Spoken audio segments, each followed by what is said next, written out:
There's a cruel irony in modern love. The more devoted a man is, the more blind he becomes to the knife behind his back.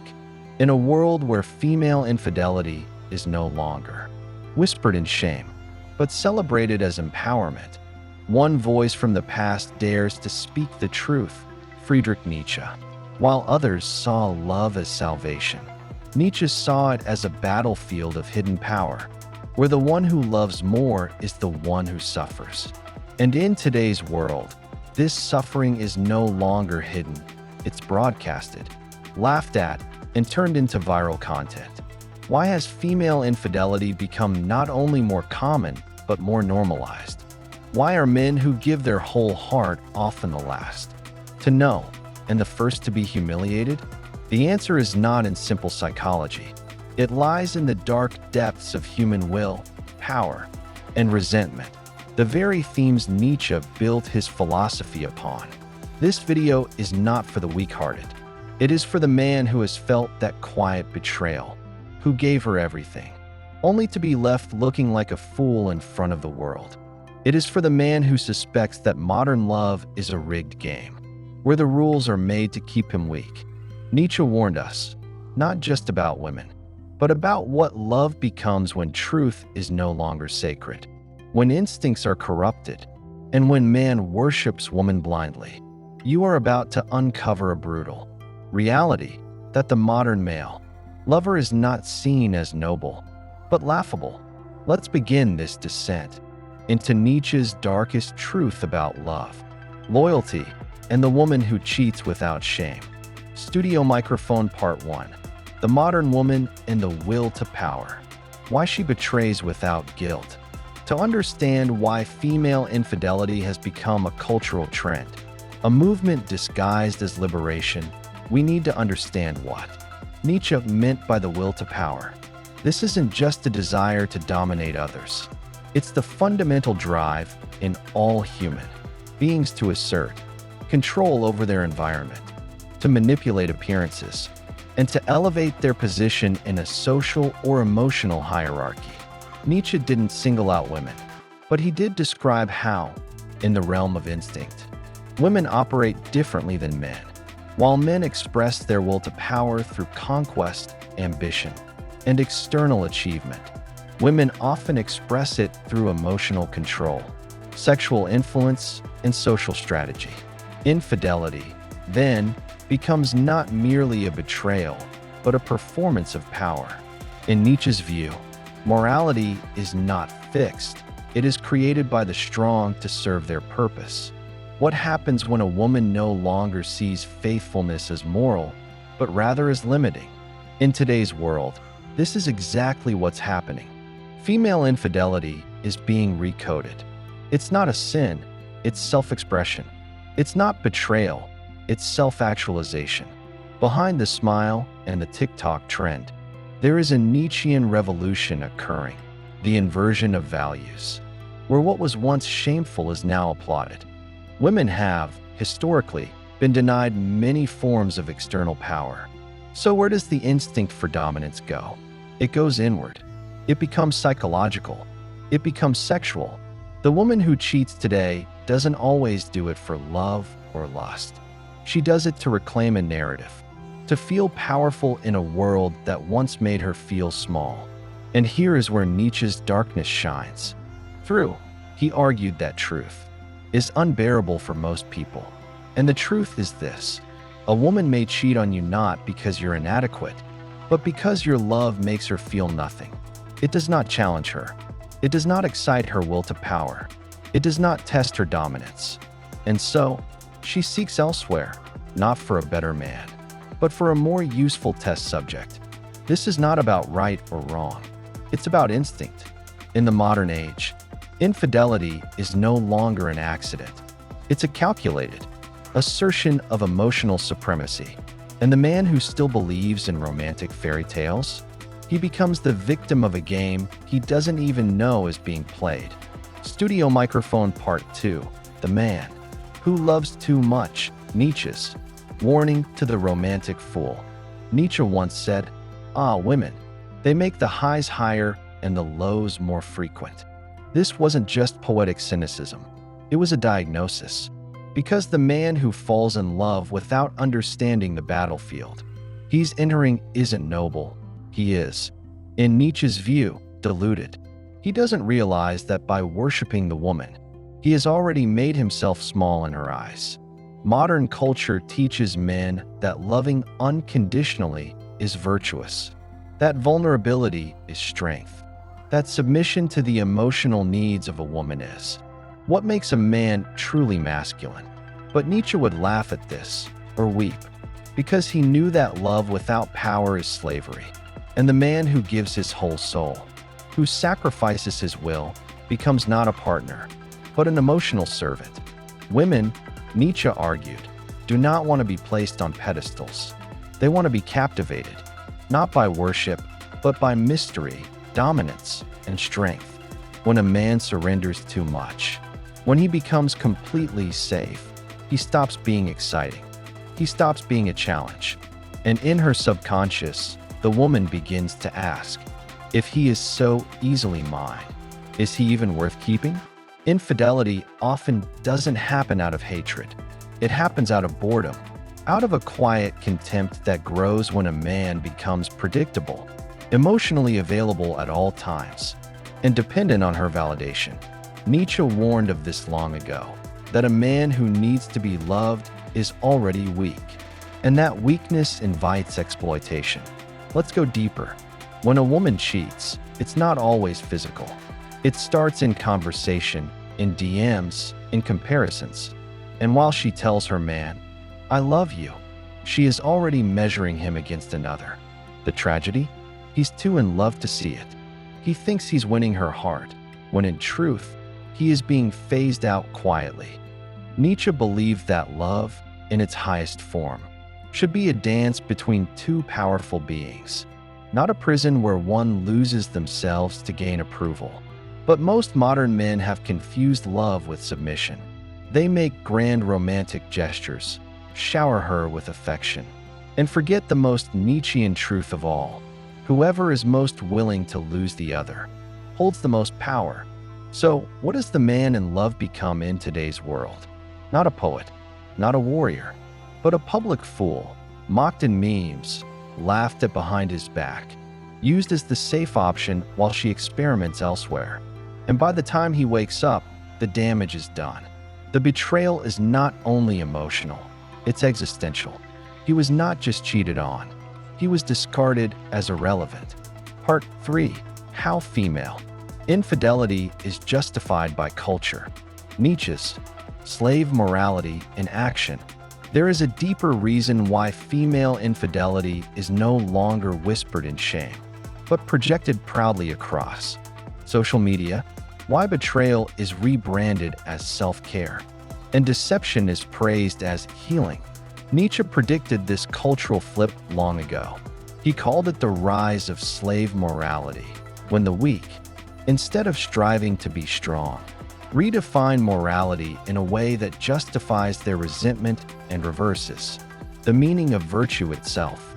In Nietzsche's world, there are two kinds of morality: master morality and slave morality. Master morality values strength, power, beauty, and the will to dominate one's environment. Slave morality, by contrast, comes from the weak, those who cannot compete, and so they invert values. They say, what the strong call strength is cruelty. What they call dominance is oppression. What they call faithfulness is submission. And then they elevate their own weaknesses as virtues. Cowardice becomes kindness. Envy becomes fairness, and betrayal becomes empowerment. This is the moral climate we now live in. A woman doesn't need to be ashamed for cheating because society, through slave morality, has rebranded infidelity as a personal journey. A man who is betrayed cannot even react, because if he expresses pain, he's labeled insecure. If he gets angry, he's toxic. If he sets boundaries, he's controlling. Meanwhile, the woman who lied, who manipulated, and who left him hollow, is treated as a liberated soul. Nietzsche would see this as the triumph of resentment, the hidden poison of the weak. not weak in physical strength, but weak in spirit. And once this morality becomes dominant in culture, betrayal is no longer an exception, it becomes fashionable. Just look around. Infidelity is marketed in television, normalized in music, romanticized in poetry. The woman who cheats is often portrayed as a victim, oppressed by the dullness of her man. She is praised for choosing herself, even if she destroyed someone who gave her everything. The man, in contrast, is mocked for being naive, a public fool for loving in a world where loyalty is optional. This is Nietzsche's nightmare, a society that glorifies the inversion of truth, where strength is punished and betrayal is rewarded. And when a man dares to hold on to old values, loyalty, commitment, unconditional love, he becomes an alien in his own time, a relic of a past age, a clown who doesn't understand the rules of the new morality. But make no mistake, this is not evolution. This is moral collapse masquerading as progress. Nietzsche warned us that once a society abandons truth for comfort and power for victimhood, the individual becomes weak, and culture becomes diseased. And in that sickness, love itself turns into a weapon, used by the one who cheats to justify their act, and by the one betrayed to blame himself. Studio Microphone Part 4: Why Women Desire the Forbidden. Nietzsche and the erotic power of rebellion. To truly understand why infidelity appeals to many women, even those in seemingly stable relationships, we must go beyond morality, beyond culture, and enter the terrain Nietzsche feared most: the erotic pull of chaos. Nietzsche didn't believe in conventional morality. He believed that most people lie to themselves about what they want. They speak of goodness, but secretly crave danger. They speak of loyalty, but fantasize about betrayal. And nowhere is this contradiction more alive than in the psychology of modern relationships. Many women today find themselves paradoxically trapped on one side: the desire for security, a safe man, a loyal man, a provider. On the other, a desire for risk, for mystery, for the unknown. The man who gives her stability is the one she thanks, but the man who stirs her chaos is the one she obsesses over. This is not because she's evil. It's because, in Nietzschean terms, she is alive with inner conflict, torn between Apollonian order and Dionysian chaos. Nietzsche believed that human beings are not purely rational or moral. They are driven by instincts that seek ecstasy, transgression, and domination. The forbidden becomes desirable not because it's right, but because it represents a freedom that society constantly tries to suppress. So when a woman cheats, it is often not about replacing her man. It's about escaping a role that feels suffocating, dull, or overly defined. Infidelity, in this frame, becomes a kind of rebellion, not just against the man, but against herself, her life, her perceived cage. Nietzsche would not excuse this, but he would understand it. He would say that the modern woman is taught to chase power and independence, yet still longs to be overwhelmed by something stronger than herself, emotionally, sexually, spiritually. She wants to be both in control and conquered, and this paradox often pushes her toward dangerous decisions. And here lies the cruelty. The man she cheats on is often the one who made her feel safest. He's the one who loved her purely.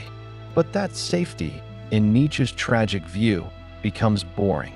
It dulls the flame, because when a man is fully available, emotionally transparent, and predictable, he loses the one thing Nietzsche believed every great man should possess: mystery.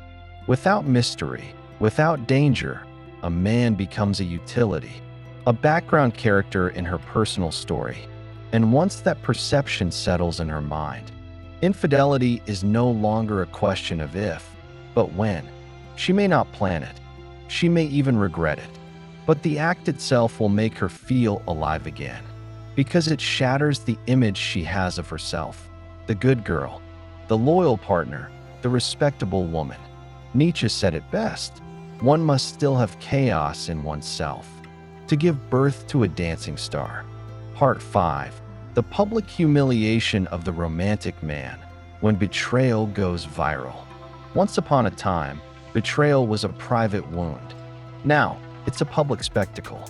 And in this world of likes, shares, and screenshots, the man who is betrayed is not just heartbroken, he is mocked by the crowd. His pain becomes entertainment. His loyalty becomes a punchline. And Nietzsche would have seen this as the final insult, the ultimate exposure of modern love's hypocrisy. We now live in a culture of spectacle, where emotional betrayal is turned into content. Women film confessionals about why they cheated. They write threads about their emotional growth through infidelity.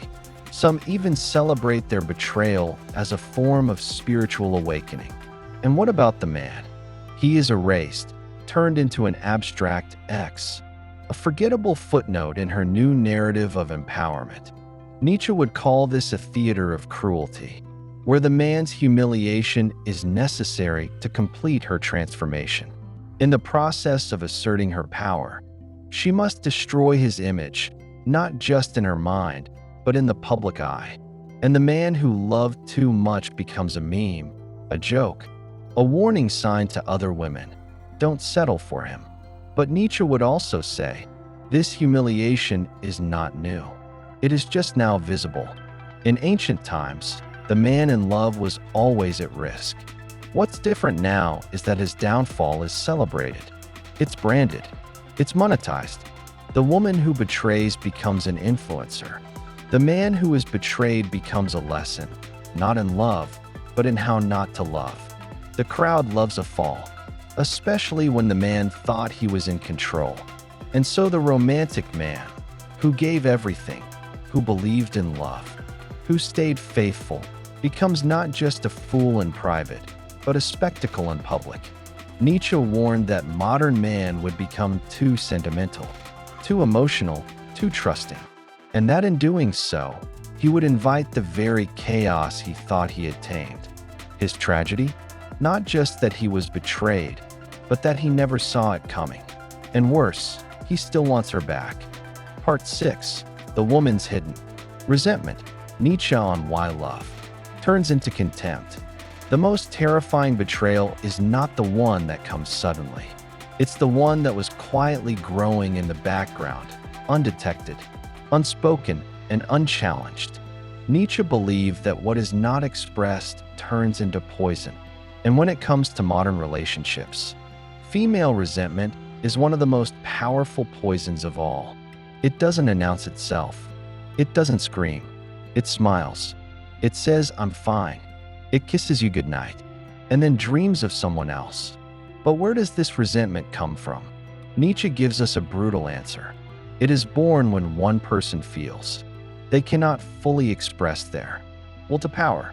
When a woman feels that her emotional dominance is incomplete, when she senses that she has control, but not challenged, she begins to resent the man who lets her win too easily.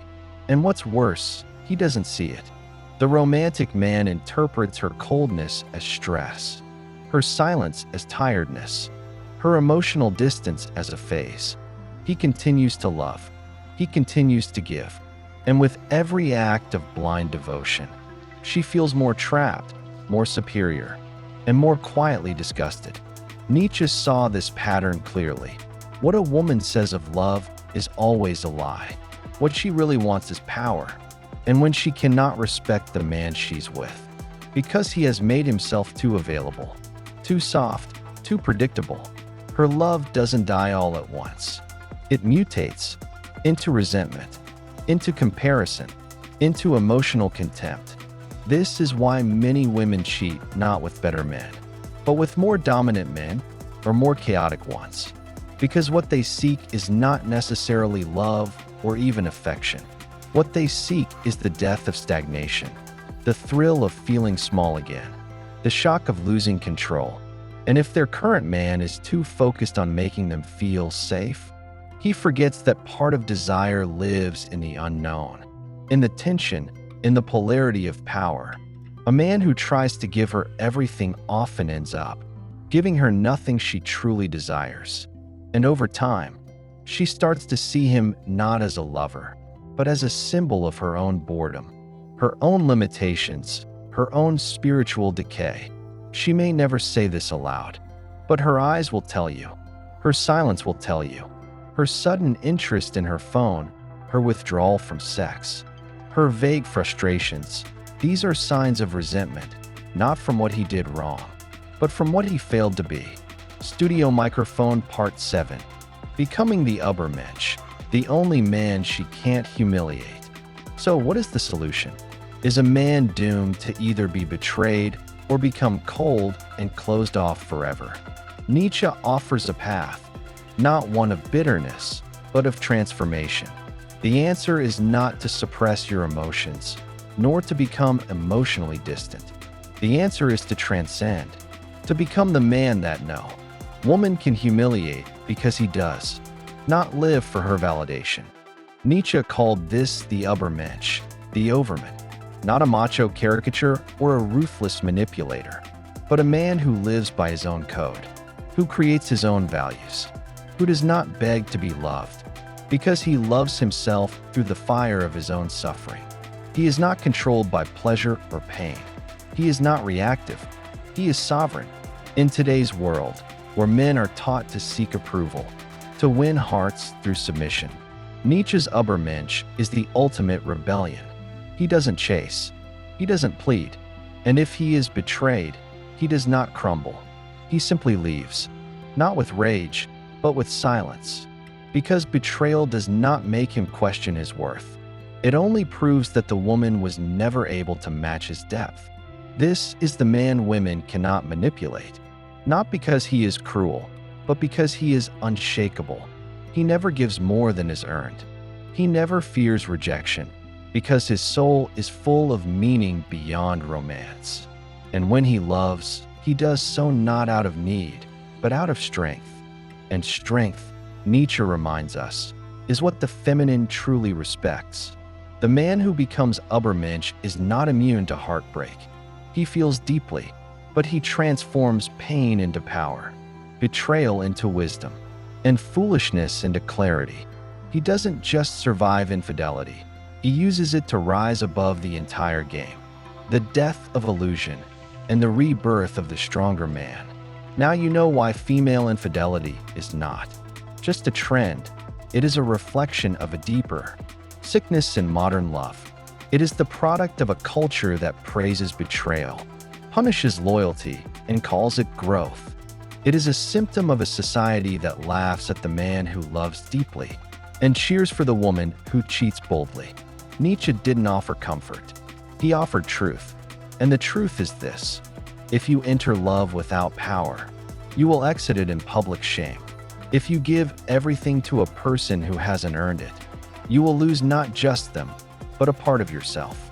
If you love without self-respect, you become an offering to someone else's ego. If you've been betrayed, if you've been humiliated, if you've been turned into the fool who gave everything, let that be your beginning. Let it burn through you, not to destroy you, but to awaken you, to make you see that the world is not built for dreamers, but for creators, not for romantics, but for warriors of the soul. Love is not evil. Women are not your enemy. But the man who loves blindly will always be betrayed by what he refuses to see. The path forward is simple, but not easy. Reclaim your power. Refuse to kneel. Evolve. You are not here to chase validation. You are here to become untouchable, to build a life so powerful, so purposeful, so deeply rooted in strength, that no woman's betrayal could ever define you again. Nietzsche didn't just expose the lie of romantic illusions. He gave you the tools to shatter them and build something stronger in their place. And if you do that, they'll never laugh at you again.